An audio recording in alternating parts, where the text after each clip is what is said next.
ये TWR India की प्रस्तुति है। नमस्कार बहनों, आशा भरी नारी की इस श्रृंखला में आप सभी का स्वागत है। ये एक ऐसा शो है जो हमारे राष्ट्र में वफादार, उत्थान करने वाली और प्रेरणादायक महिलाओं को उभारने के लिए समर्पित है। बहनों, आपको तो पता ही है कि पिछले कुछ हफ्तों से हम महिलाएं क्या चाहती हैं इस विषय पर बातचीत कर रहे हैं और हम आशा करते हैं कि इस श्रृंखला ने आपको इस बात पर विचार करने में मदद की है कि महिलाओं के रूप में हमारे लिए क्या मायने रखता है और हम क्या चाह रहे हैं। और हम आशा करते हैं कि इसने आपको उन क्षेत्रों पर एक नया दृष्टिकोण दिया है जिनकी हमने पिछले कुछ हफ्तों में चर्चा की, जैसे प्रेम, देखभाल, आजादी और स्वतंत्रता।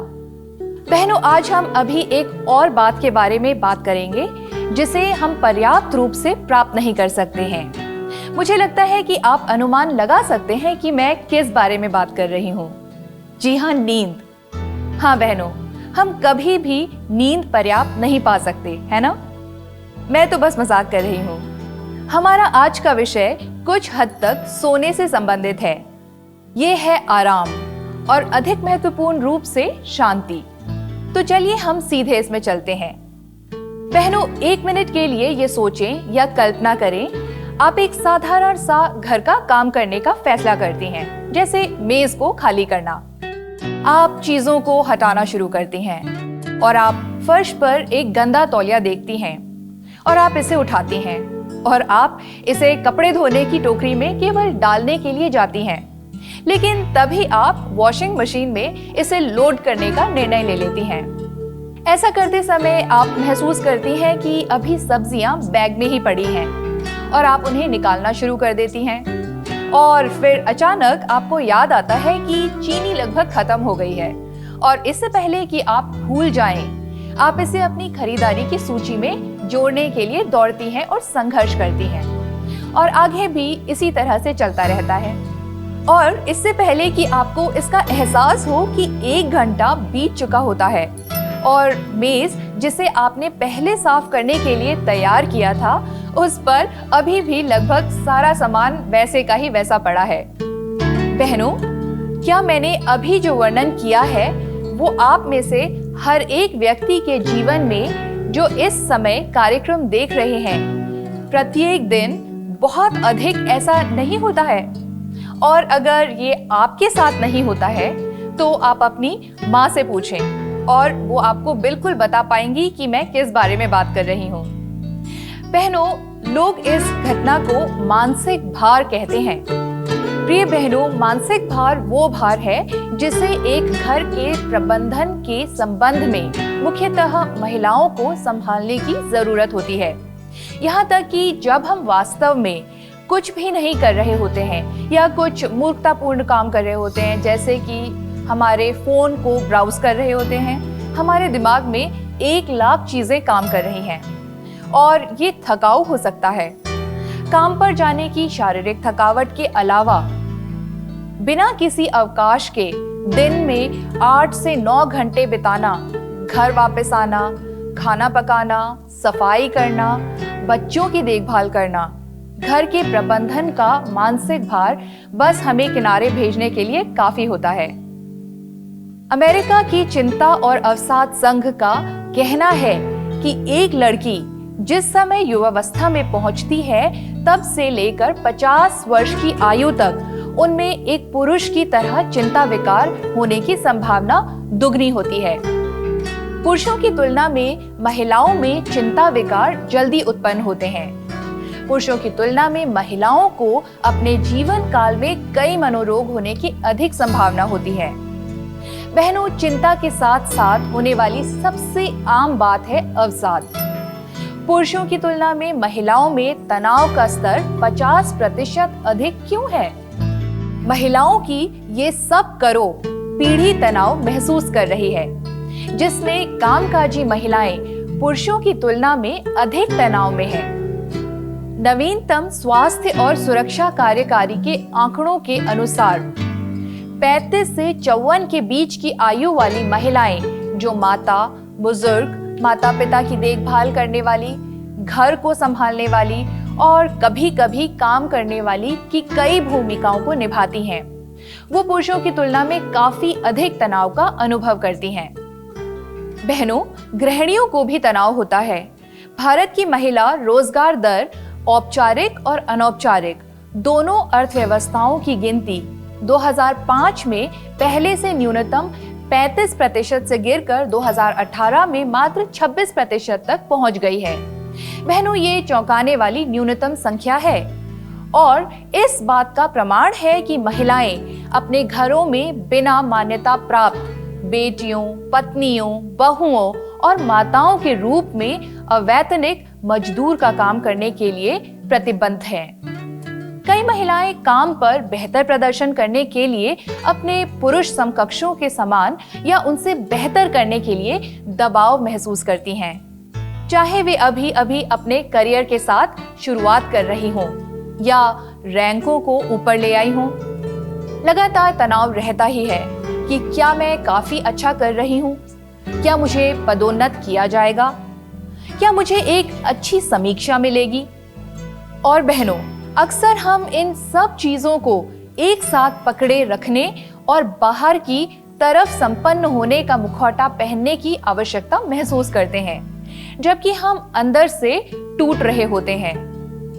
प्रिय दर्शक बहनों, क्या इस चिंता और परेशानी के बीच में आराम और शांति है? क्या कभी इस दबाव और भार से राहत की झलक मिलने वाली है जो हमारे कंधों पर लटक रही है?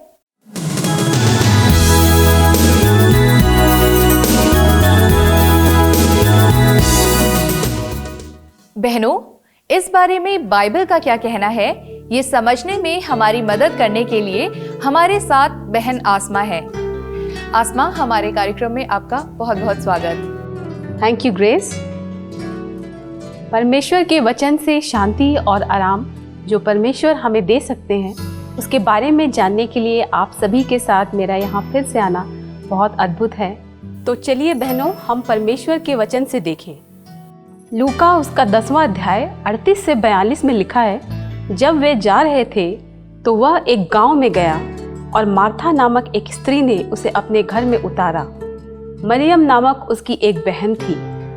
वह प्रभु के चरणों में बैठकर उसका वचन सुनती थी, परंतु मार्था सेवा करते करते घबरा गई और उसके पास आकर कहने लगी, हे प्रभु, क्या तुझे कुछ भी चिंता नहीं कि मेरी बहन ने मुझे सेवा करने के लिए अकेली ही छोड़ दिया है?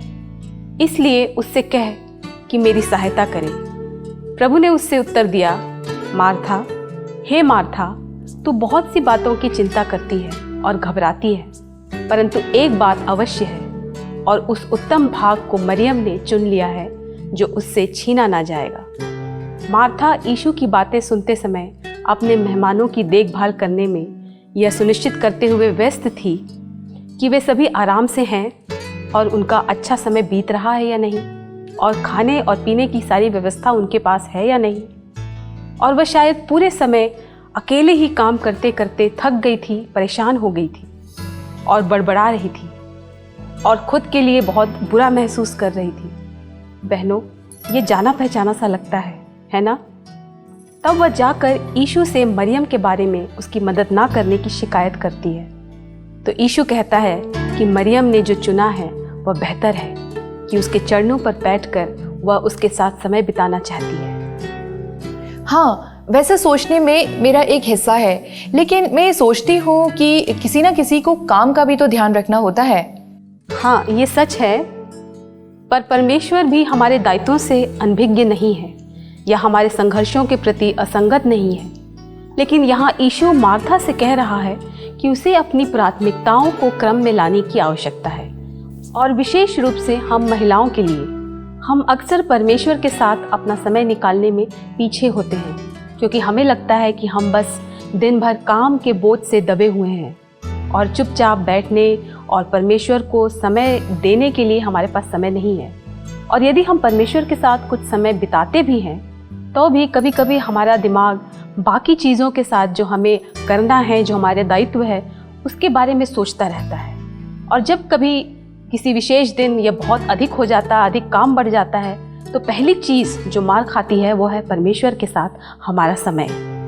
किसी ने एक बार कहा था कि शैतान यह भ्रम पैदा करता है कि हम इतने व्यस्त हैं कि परमेश्वर के साथ समय नहीं बिता सकते। लेकिन सच्चाई यह है कि जब हम परमेश्वर को अपने दिनों में और जीवनों में समय और स्थान और ध्यान देते हैं जिसका वो हकदार भी है, तो वह हमें शेष समय में अपने कामों को, अपनी जिम्मेदारियों का अच्छा प्रबंध करने की क्षमता देने में समर्थ है। अतः यहाँ कुंजी वास्तव में विश्लेषण करना और खुद के लिए यह देखना है कि हम किसे अपनी प्राथमिकता के रूप में मानते हैं। क्या परमेश्वर प्रधानता लेता है या फिर हम उसे सिर्फ पीछे की ओर ढकेल रहे हैं और उससे कह रहे हैं कि प्रभु मैं बाद में आऊँगी, जब मेरे पास समय होगा तब मैं आपसे मुलाकात करूँगी। आसमा, अभी जो आपने ये बात कही कि परमेश्वर हमारी परेशानियों, हमारे संघर्षों से अनभिज्ञ नहीं है, ये मुझे बहुत ही अच्छी लगी। और हाँ, परमेश्वर का हमारे जीवन में स्थान रखना ये एक सच में बहुत बड़ी बात है। दोस्तों, हमें एक जगह पर आने की ज़रूरत है जहाँ जो भी हो हम प्रभु के लिए उस समय को अलग कर दें और हमारे उसके वचन को पढ़ने और उस पर ध्यान करने और प्रार्थना करने में किसी और चीज को नहीं आने देंगे। क्रेस, आपने बिल्कुल सही कहा। एक और परिचित पद मत्ती रचित सुसमाचार उसका 6वां अध्याय 26 से 29 में लिखा है, आकाश के पक्षियों को देखो, वे ना तो बोते और ना काटते हैं और ना खत्तों में बटोरते हैं, फिर भी तुम्हारा स्वर्गीय पिता उनको खिलाता है। क्या तुम उनसे अधिक मूल्य नहीं रखते? तुम में से कौन है जो चिंता करके अपनी आयु के एक घड़ी भी बढ़ा सकता है? और वस्त्र के लिए क्यों चिंता करते हो? जंगली सोसनों पर ध्यान करो कि वे कैसे बढ़ते हैं। वे ना तो परिश्रम करते ना काटते हैं। तो भी मैं तुमसे कहता हूँ कि सुलेमान भी अपने सारे वैभव में उनमें से किसी के समान वस्त्र पहने हुए ना था। और आगे पद 33 में लिखा है, इसलिए पहले तुम परमेश्वर के राज्य और उसके धर्म की खोज करो, तो ये सब वस्तुएं भी तुम्हें मिल जाएंगी। प्रिय बहनों, जब हम अपना ध्यान परमेश्वर की खोज में और उसकी उपस्थिति में समय बिताने में और जिन चीज़ों को करने के लिए उसने हमें बुलाया है उसे करने में लगाते हैं, तो अन्य सभी चीज़ों का ध्यान परमेश्वर स्वयं करेगा। बहनों, मुझे इस कथन से बहुत प्यार है। क्या आप में से कोई भी अपने जीवन में एक घड़ी भी जोड़ सकता है? हम वास्तव में ऐसा नहीं कर सकते। वो सब सिर्फ चिंता एक अनावश्यक है, लेकिन ये चिंता अभी भी वहीं बनी है। बहनों, अपनी चिंताओं को दूर करने का एक शानदार तरीका है उन्हें प्रार्थना में बदलना। फिलिपियों अध्याय 4 उसका 6वां और 7वां वचन कहता है, किसी भी बात की चिंता ना करो, परंतु हर एक बात में तुम्हारे निवेदन, प्रार्थना और विनती के द्वारा धन्यवाद के साथ परमेश्वर के सन्मुख उपस्थित किए जाएं। तब परमेश्वर की शांति जो सारी समझ से परे है, तुम्हारे हृदय और तुम्हारे विचारों को मसीह यीशु में सुरक्षित रखेगी। मुझे यह पद बहुत पसंद है, क्योंकि यह नहीं कहता कि जब आप परमेश्वर के सामने अपने निवेदन प्रस्तुत करते हैं तो वह आपको वही देगा जो आप मांग रहे हैं, लेकिन वह आपको कुछ बेहतर देगा, और वह है उसकी शांति। और यह शांति सारी समझ से परे है। बहनों, ये वो शांति है जिसे हम वास्तव में समझ नहीं सकते जब तक कि हम इसका स्वयं अनुभव नहीं करते। और ये पद यह भी प्रतिज्ञा करता है कि यह हमारे हृदय और विचारों की रक्षा करेगी। बहनों, कल्पना कीजिए कि एक सर्वव्यापी शांति जो आपको उस समस्या के बारे में और अधिक चिंता करने की अनुमति नहीं देती है, बल्कि जो मैं मांग रही थी वो पाने के बदले पहले स्थान में मैं वो ही पाना चाहूंगी। बिल्कुल, लेकिन बहनों, इस तरह की शांति केवल यह महसूस करने से आ सकती है कि परमेश्वर ही वह है जो सब चीज़ों को नियंत्रित करता है। कुलुसियों 1 उसका 16 और 17 वचन कहता है, क्योंकि उसी में सारी वस्तुओं की सृष्टि हुई, स्वर्ग की हो अथवा पृथ्वी की, देखी या अनदेखी, क्या सिंहासन, क्या प्रभुताएं, क्या प्रधानताएं, क्या अधिकार, सारी वस्तुएं उसी के द्वारा और उसी के लिए सृजी गई हैं। वही सब वस्तुओं में प्रथम है और सब वस्तुएं उसी में स्थिर रहती हैं। उसी में सब वस्तुएं स्थिर रहती हैं। सारी सृष्टि सूर्य और सभी ग्रह जो इसके चारों ओर घूमते हैं, वे सभी आकाशीय पिंड अंतरिक्ष में स्थिर किए गए हैं। दिन और रात, बारिश और धूप, समुद्र, जंगल, रेगिस्तान, शहर, हर जीवित प्राणी और सभी मानव का अस्तित्व, ये सब परमेश्वर में स्थिर रहते हैं। और सारी सृष्टि का प्रभु जो सबको स्थिर रखता है, वही हमारे जीवन का भी नियंत्रण करता है। वह हमारे हर विचार, आनंद, भय, चिंता और संघर्ष को जानता है। वह हमें देखता है और हमारी सुनता है जब हमें कोई नहीं सुन रहा होता। लेकिन हम अक्सर अपने जीवन पर नियंत्रण के लिए परमेश्वर से लड़ते हैं। हम सोचते हैं कि हम बेहतर जानते हैं और हम चीज़ों को अपने तरीके से करना चाहते हैं। हम ब्रह्मांड के निर्माता के हाथों में चीज़ों को सौंपने के बजाय हमारे जीवन में अपने हिसाब से सब कुछ करना चाहते हैं। और जब हम ऐसा करते हैं तो ये हास्यास्पद लगता है, लेकिन ये बहुत ही वास्तविक संघर्ष है। परंतु बहनों, हमारा परमेश्वर अनुग्रहकारी है और वह लगातार हमारे साथ बना रहता है और तब तक हमारा पीछा करता है जब तक कि हम उसे सुनने के लिए तैयार नहीं हो जाते और उसके पास लौट नहीं आते हैं। और जब हम अपने संघर्षों और परिस्थितियों को उसके नियंत्रण में सौंप देते हैं और स्टीयरिंग व्हील से अपने हाथ हटा लेते हैं, तो परमेश्वर अंदर आता है और अपने नियंत्रण में सब कुछ ले लेता है और हमें अपनी शांति प्रदान करता है। जी हाँ बहनों, कुंजी वास्तव में परमेश्वर के हाथ में नियंत्रण सौंपना है। जितनी देर तक हम बागडोर संभाले हुए हैं और इसे उसी दिशा की ओर बढ़ाने की कोशिश कर रहे हैं जिस दिशा में हम चीज़ों को करना चाहते हैं, तो बहनों, हम उस शांति का अनुभव नहीं कर पाएंगे जो ये जानने से आता है कि परमेश्वर ने हमें प्राप्त कर लिया है।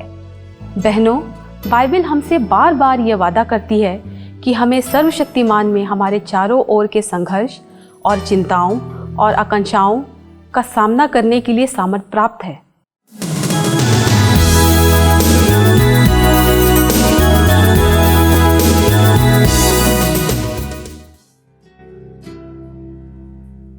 ग्रेस, आपको क्या लगता है ये कितना भारी होगा? इतना भारी तो नहीं होगा, बस 200 या 300 ग्राम।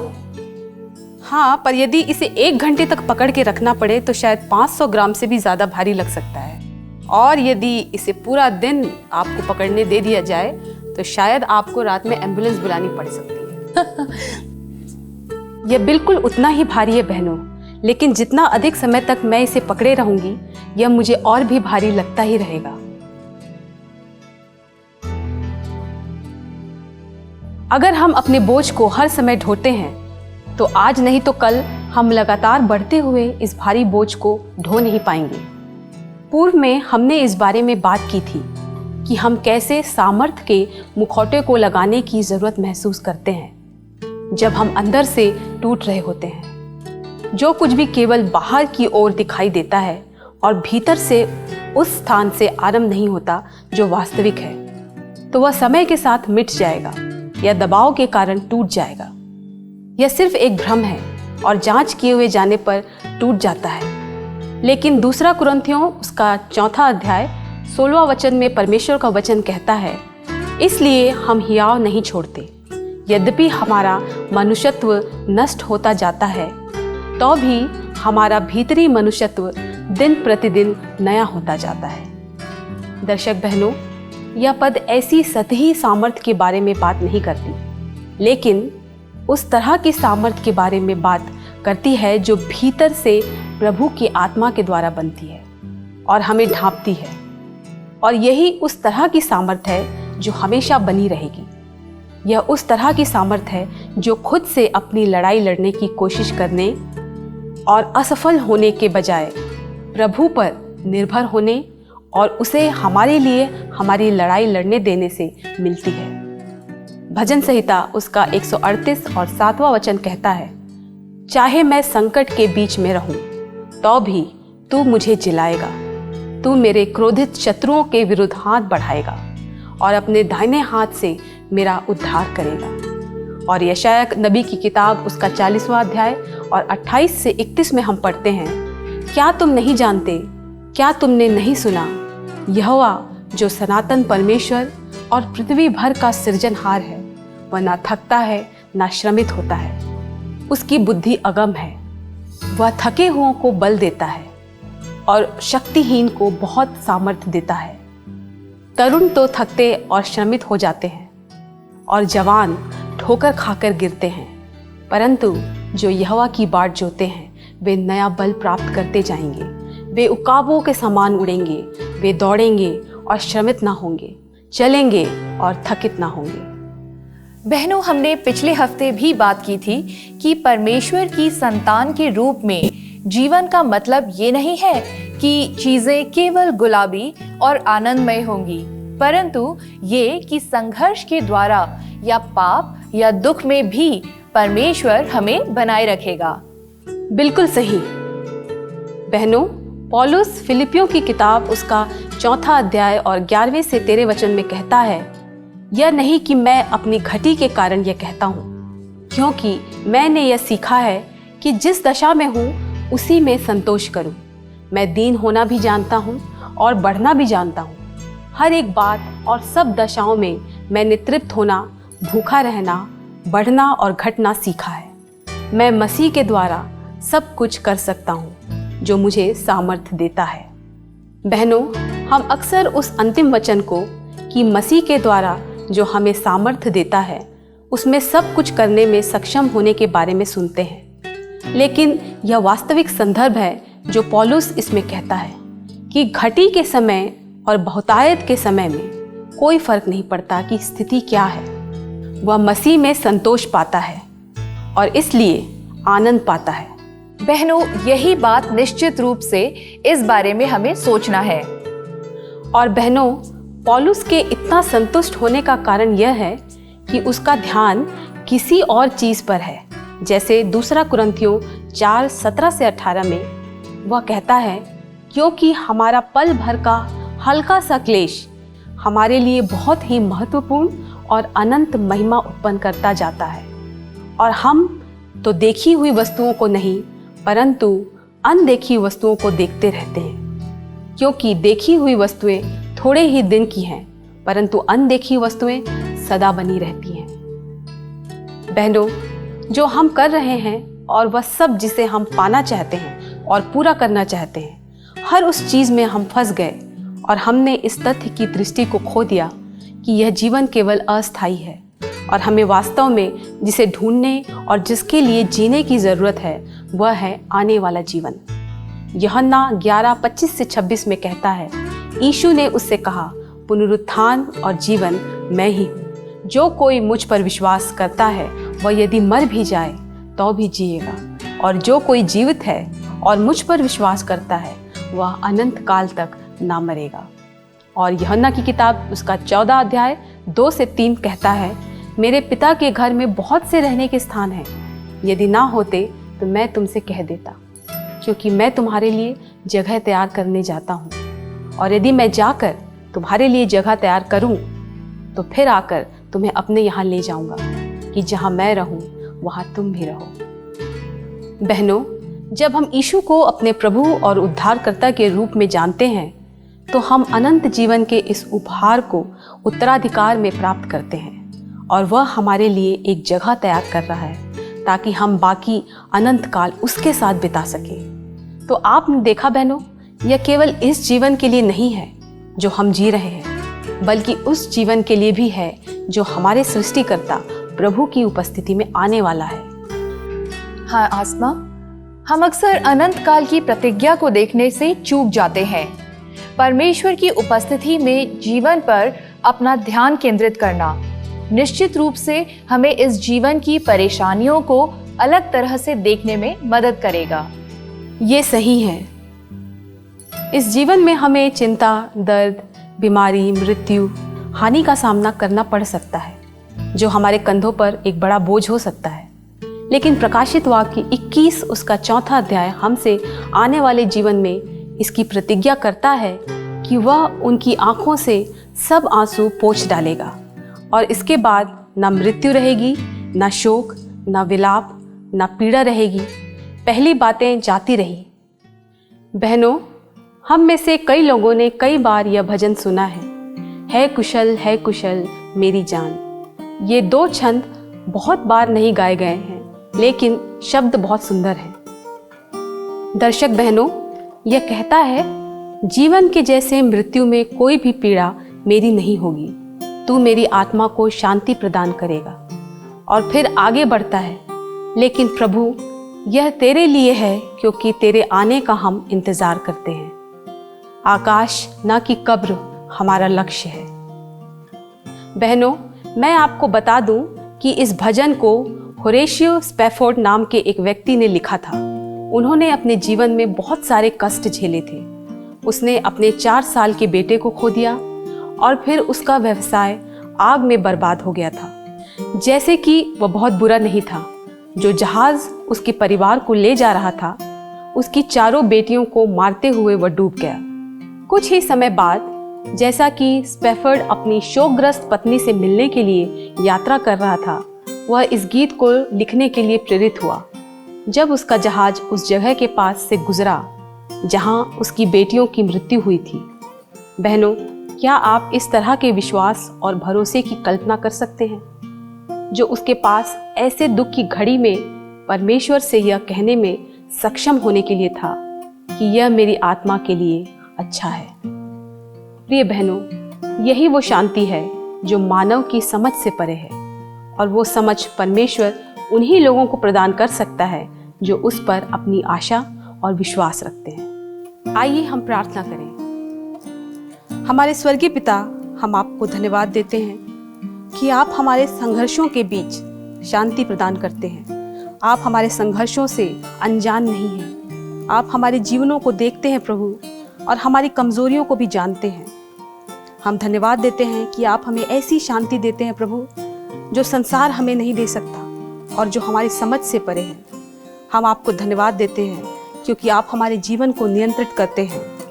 इससे कुछ फर्क नहीं पड़ता प्रभु कि हमारे जीवन की परिस्थिति क्या है, हम किन परेशानियों से जूझ रहे हैं, लेकिन आपका वचन हमें ढाढ़स और हमसे प्रतिज्ञा करता है कि हर बात में आप हमारी अगुवाई करेंगे, और उनसे जो आपसे प्रेम करते हैं सब बातें मिलकर भलाई को उत्पन्न करती है। इस अनंत जीवन के उपहार के लिए हम आपका धन्यवाद करते हैं जो विरासत में आपने हमें दिया है। प्रभु, हम आपसे विनती करते हैं कि अपना जीवन समर्पण करने के लिए हमारी सहायता करें, ताकि हम अपने जीवन से आपको आदर, आपको महिमा देने वाले हो सकें और आपकी असीम शांति का अनुभव कर सकें जो आपने हमारे लिए रखी है। इस विनती को हमारे उद्धारकर्ता प्रभु यीशु मसीह के नाम से मांगते हैं, आमीन।